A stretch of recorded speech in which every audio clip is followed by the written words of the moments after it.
وصلی علی محمد وعلی آل محمد وبارک وسلم۔ تمام سننے والوں کو السلام علیکم ورحمۃ اللہ وبرکاتہ۔ سورۃ آل عمران آیت نمبر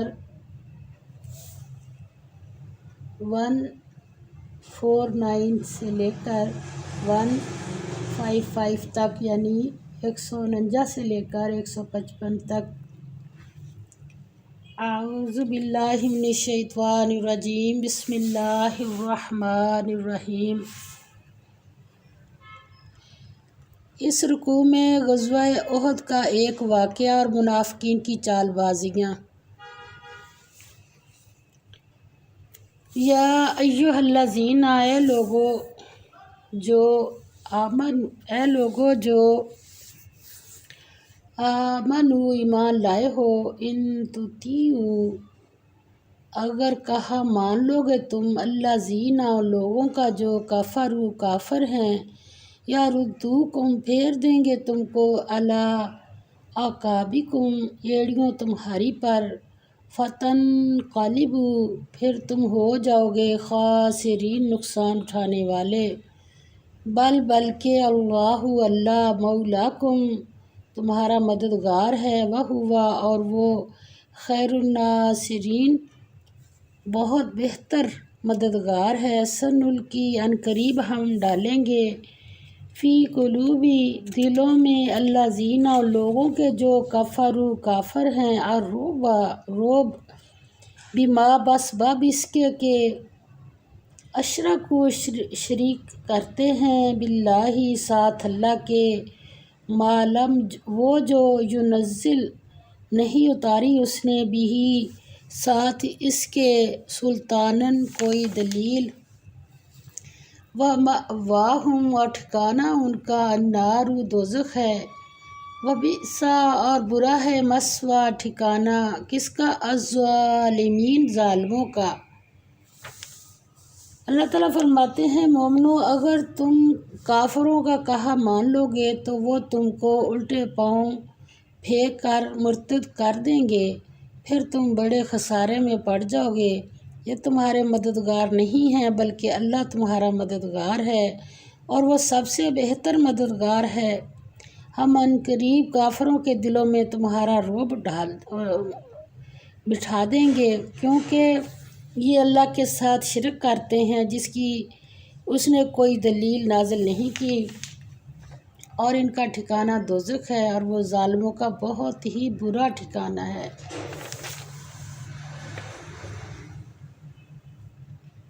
جنگ احد کی عارضی شکست کے بعد یہودیوں اور منافقین کے اس موقع سے فائدہ اٹھاتے ہوئے الزامات اور طعنوں کی بچھاڑ کر دی۔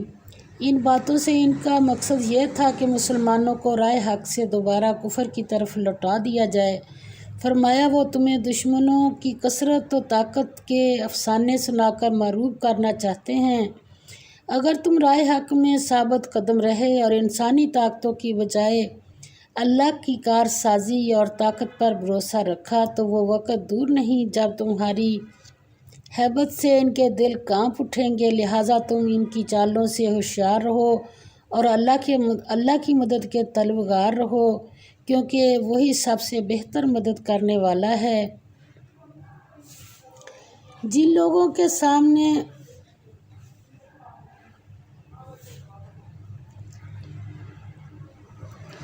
اعتقاد و ہدایت کی کوئی روش اور حقیقت نہیں ہوتی، وہ اللہ کو چھوڑ کر شرک میں مبتلا ہو جاتے ہیں۔ ان کے اندر عزم و یقین کی وہ روح نہیں ہو سکتی جو اہل حق و ایمان کے ساتھ مخصوص ہے۔ ایسی جماعت جب بھی کسی سے مقابلے کے لیے نکلے گی جو ایمان و یقین کی روح سے معمور ہوگی، تو دوسرا گروہ خواہ کتنا ہی طاقت شوکت کا حامل کیوں نہ ہو، وہ اس جماعت کو کبھی مرعوب نہ کر سکے گا۔ حضور صلی اللہ علیہ وسلم اور صحابہ کرام کی جماعت کے مقابلے میں مشرکین کا یہی حال تھا۔ وہ تعداد میں بہت اور سر و سامان میں طاقتور تھے، لیکن ایمان و یقین کی روح سے محروم تھے۔ اس کا نتیجہ یہ نکلا کہ قلت کی ہیبت سے کثرت کے دل کانپ اٹھے اور مٹھی بھر ایمان یافتہ گروہ نے عرب کی پوری آبادی کو شکست دے دی۔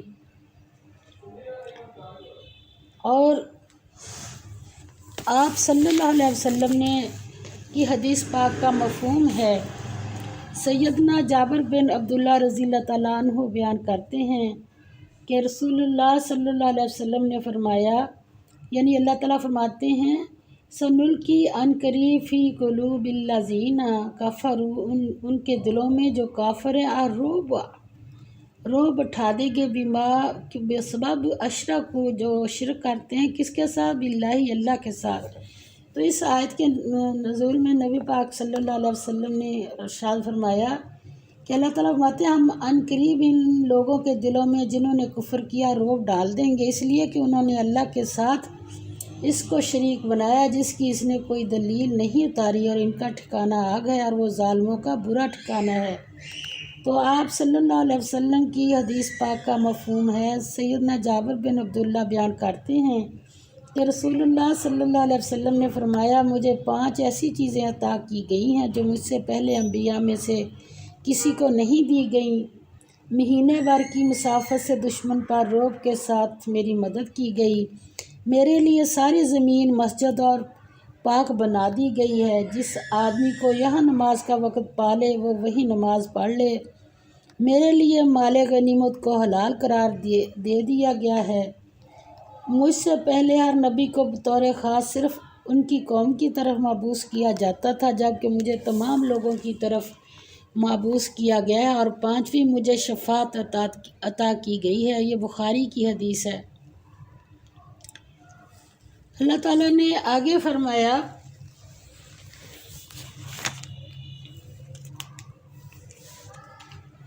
وَلَقَدْ اب حضور پاک صلی اللہ علیہ وسلم کے ساتھ جو مشرکین کے صحابہ کرام کی جماعت کے مقابلے میں مشرکین کا یہی حال تھا، وہ تعداد میں بہت اور سر و سامان میں طاقتور تھے، لیکن ایمان و یقین کی روح سے محروم تھے۔ اس کا نتیجہ یہ نکلا کہ قلت کی ہیبت سے کثرت کے دل کانپ اٹھے اور مٹھی بھر ایمان یافتہ گروہ نے عرب کی پوری آبادی کو شکست دے دی۔ آگے جو ہم پڑھنے لگے، مسلمانوں کی شکست کا پورا نقشہ بیان ہوا ہے کہ کس طرح ایک دوسرے سے اختلاف کیا اور ایک گروہ مال غنیمت پر ٹوٹ پڑا اور کفار کو حملے کا موقع مل گیا، اور مسلمانوں کی صفوں میں ابتری پھیل گئی اور ادھر ادھر دوڑنے لگے، لیکن اللہ کا نبی اپنی جگہ پر پہاڑ کی طرح جمع رہا اور مسلمانوں کو پکارتا رہا، اللہ کے بندو میری طرف آؤ، اللہ کے بندو میری طرف آؤ۔ پھر یہ خبر پھیل گئی کہ حضور اکرم صلی اللہ علیہ وسلم شہید ہو گئے ہیں۔ اس موقع پر مسلمانوں کو رنج و علم نے آ گھیرا۔ اللہ تعالیٰ نیتوں کو جانتا ہے۔ تیر اندازوں کا ارادہ حکم دلی کا نہ تھا، بلکہ انہوں نے گمان کیا کہ اب اللہ کے رسول کے فرمان کا مقصد پورا ہو گیا ہے، ہمیں فتح ہو گئی ہے۔ ان کا یہ رویہ دانستہ نہ تھا، اسی وجہ سے اللہ تعالیٰ نے انہیں معاف کر دیا، اور یہ اللہ کا احسان ہوا کہ جن لوگوں کے حصے میں شہادت کی سعادت تھی وہ شہید ہو گئے، اور جن کو جانا تھا وہ بھی چلے گئے، اور میدان میں صرف مخلص مسلمان ہی رہ گئے۔ ان پر اللہ تعالیٰ نے اپنے فضل سے غنودگی کی کیفیت طاری کر دی، اس سے ان کو باطنی سکون نصیب ہوا اور جنگ کا نقشہ بدل گیا۔ صحابہ کرام حضور اکرم صلی اللہ علیہ وسلم کے گرد دوبارہ جمع ہو گئے۔ اب ایسا رعب طاری ہوا کہ کفار میدان چھوڑ کر بھاگ نکلے، اور اسی آیت سے مسلمانوں کو یہ سبق ملتا ہے کہ اگر مسلمان صبر اور تقوی کی سچی روح اپنے اندر پیدا کر لیں تو فتح نصرت ہمیشہ ان کے ساتھ رہے گی۔ لیکن جو لوگ دل کے کچے یا منافق تھے، انہیں اپنی جانوں کی فکر لگ گئی اور وہ کہتے تھے کہ جو کچھ ہوا ہے اس میں ہمارا کیا قصور، اگر اللہ فتح نصرت عطا فرما دیتا تو ایسی حالت کیوں ہوتی۔ یہاں اللہ نے فرمایا یہ سب عہد جاہلیت کے خیالات ہیں ان دلوں میں نہیں گزر سکتے جو اسلام کی تعلیم اور ایمان سے روشن ہیں۔ بلا شبہ فتح نصرت اللہ ہی کے ہاتھ میں ہے۔ اور اب فرمایا جب بیان شروع ہو رہا ہے وَلَقَدْ اور البتہ تحقیق صَدَقَكُمْ سچا کر دیا تم سے اللہ نے وعدہ اپنا جب تحسونہم تم قتل کر رہے تھے ان کو بِإِذْنِهِ ہی اس کے حکم سے حتیٰ یہاں تک کہ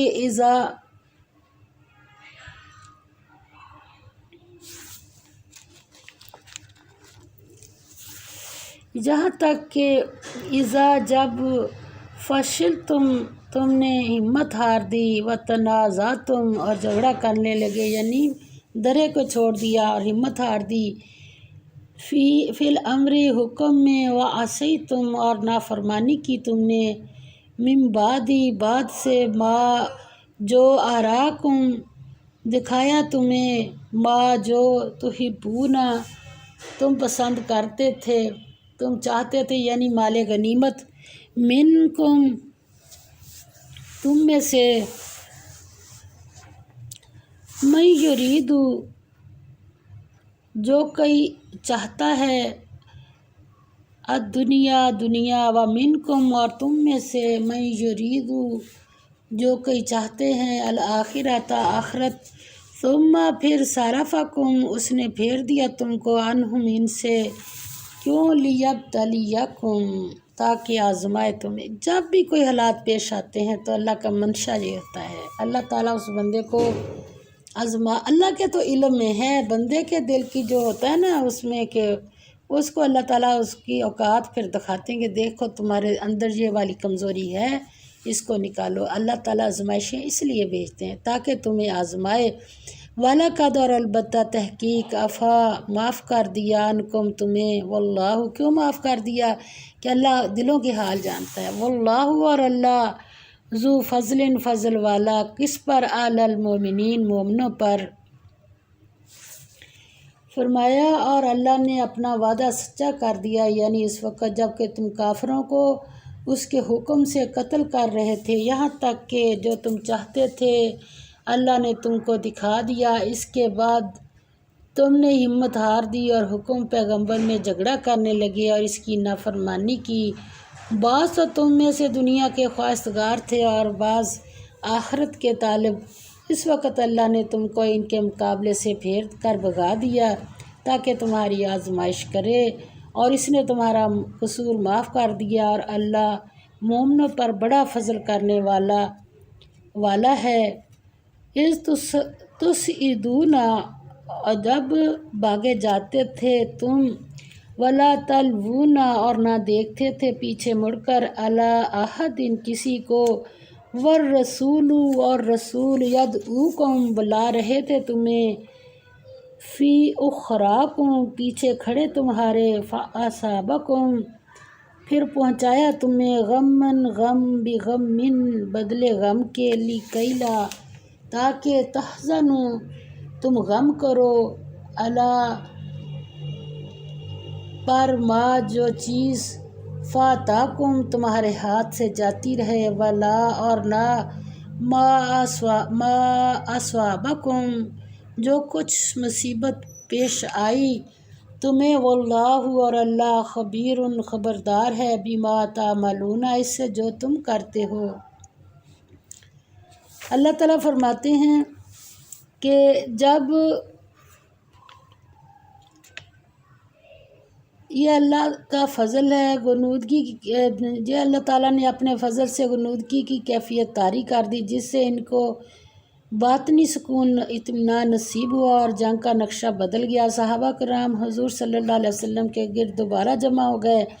اب ایسا رعب طاری ہوا کہ کفار میدان چھوڑ کر بھاگ نکلے۔ ان آیات سے مسلمانوں کو یہ سبق ملتا ہے کہ اگر مسلمان صبر تقوی کی سچی روح اپنے اندر پیدا کر لیں تو فتح نصرت ہمیشہ ان کے ساتھ رہے گی، لیکن جو لوگ دل کے کچے یا منافق تھے انہیں اپنی جانوں کی فکر لگ گئی، وہ کہتے تھے کہ جو کچھ ہوا ہے ان میں ہمارا کیا قصور ہے، اگر خدا فتح نصرت عطا فرما دیتا تو یہ ایسی حالت کیوں پیش آتی۔ جس طرح جنگ بدر کی فتح سے مسلمانوں کی تربیت ہوئی، اسی طرح جنگ احد کے عارضی شکست میں بھی تربیت کے پہلو تھے جن کا تذکرہ پہلے گزر چکا ہے۔ بدر کی فتح نے استعداد اور سعی کی برکتیں دکھا دیں، اب ضرورت تھی کہ تغافل اور کمزوری کے نتائج کا تجربہ ہو جائے۔ چنانچہ جنگ احد نے یہ مقصد پورا کر دیا۔ بدر کی فتح اور تائید الہی کی خوشخبریوں اور بشارتوں نے بہت سے مسلمانوں میں ایک طرح کی بے پرواہی اور غفلت پیدا کر دی تھی، جو سعی اور تدبیر کی کوششوں سے بے نیاز ہو گئے تھے اور یہ باور کرنے لگے تھے کہ ہم کوشش کریں یا نہ کریں، ہر حال میں فتح ہماری ہوگی۔ اس طرح کی خام خیالیوں ابتدائی فتح مندیوں کے بعد پیدا ہو جاتی ہیں، لیکن یہ ایک خطرناک حالت ہے۔ اس کا نتیجہ غفلت اور غرور تھا، اس لیے ضروری ہوا کہ اس غفلت کی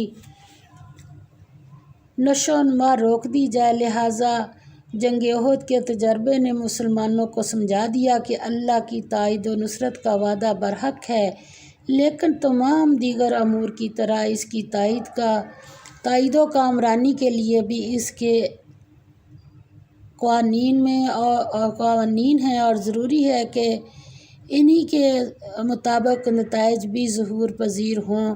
جو جماعت کمزوری اور غفلت میں مبتلا ہوگی، صبر اور تقویٰ میں پوری نہیں اترے گی اور نظم و اطاعت میں کچی ہوگی، وہ کبھی خدا کی تائید و نصرت کی مستحق نہیں ہوگی۔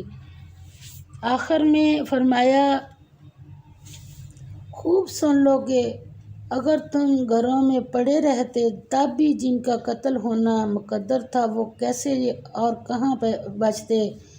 ان کو تو مقام شہادت تک پہنچنا ہی تھا۔ اب اللہ نے تمہارے سب قصور معاف کر دیے اور بخشش کرنے والا اور بردبار ہے۔ اللہ تعالیٰ فرماتے ہیں، ثم پھر انزل اتارا علیکم تم پر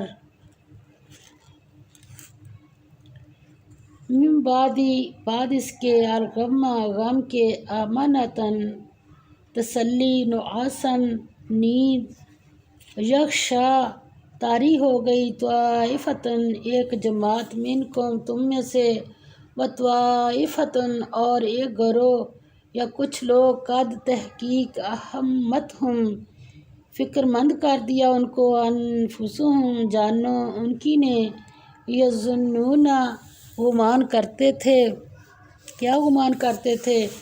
باللہ ساتھ اللہ کے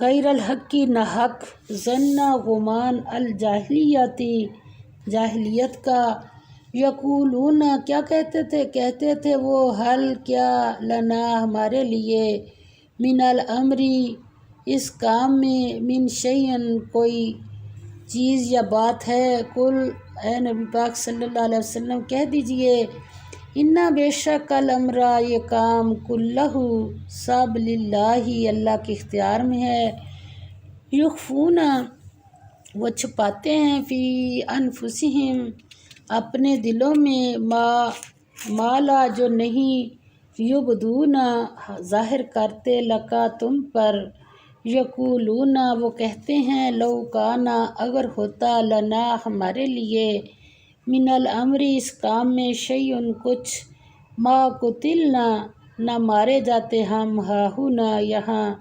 قل کہہ دو لو کنتم اگر تم ہوتے فی بیوتکم گھروں میں اپنے لبارزا تو ضرور باہر نکلتے۔ کیوں باہر نکلتے؟ الذین وہ لوگ کے کتبا لکھ دیا گیا علیہم جن پر القتل قتل ہونا الی طرف مضاجعہم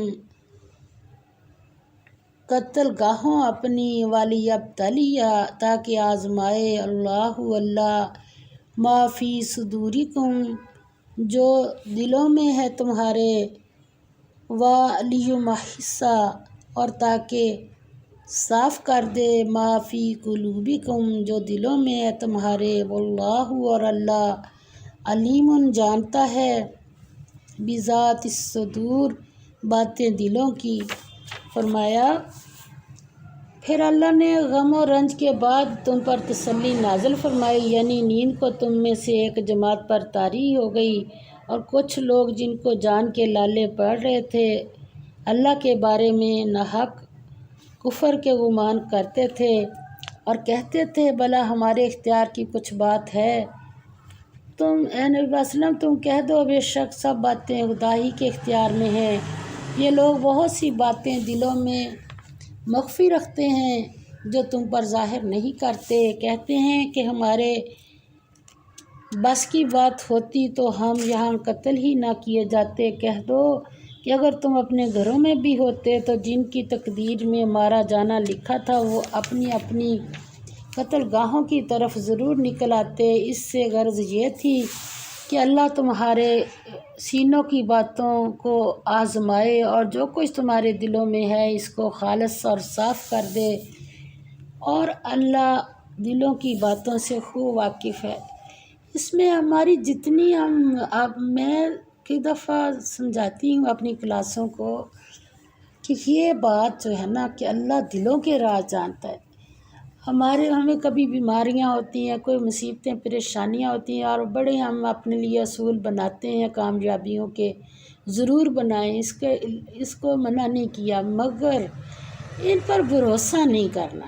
جتنے ہمارے اسباب ہم کرتے ہیں ان پر بھروسہ نہیں کرنا، وہ کرنے ہیں، سنت طریقے سارے اپنانے ہیں، مگر نتیجہ جو ہے وہ اللہ کے ہی ہاتھ میں ہے۔ اللہ تعالیٰ اس کی بھی ہمیں صحیح توفیق عطا فرما دے۔ اور اس رکوع کی اب آخری آیت ہے بے شک الذین وہ لوگ جو تولوا پیٹ پھیر گئے منکم تم میں سے یوم اس دن التقى الجمعان بڑھ گئیں دو جماعتیں، انما اس کے سوا نہیں کہ استزلهم بہکا دیا ان کو الشیطان شیطان نے ببعض بعض ما کسبوا جو انہوں نے کمایا، وَلَقَدْ اور البتہ تحقیق عفا معاف کر دیا اللہ نے عنہم ان کا قصور، ان اللہ بے شک اللہ، یعنی اس میں کوئی شک نہیں کہ اللہ غفور بخشنے والا حلیم بردبار ہے۔ فرمایا اور جو لوگ تم میں سے احد کے دن جب کہ مومنوں اور کافروں کی دو جماعتیں ایک دوسرے سے گھٹ گئیں، جنگ سے بھاگ گئے، تو ان کے بعض افعال کے سبب شیطان نے ان کو پھسلا دیا، مگر اللہ نے ان کا قصور معاف کر دیا، بے شک اللہ بخشنے والا اور مہربان ہے۔ اللہ تعالی ہمیں صحیح پڑھ کر صحیح عمل کی توفیق عطا فرما دے۔ وآخر دعوانا الحمد للہ رب العالمین۔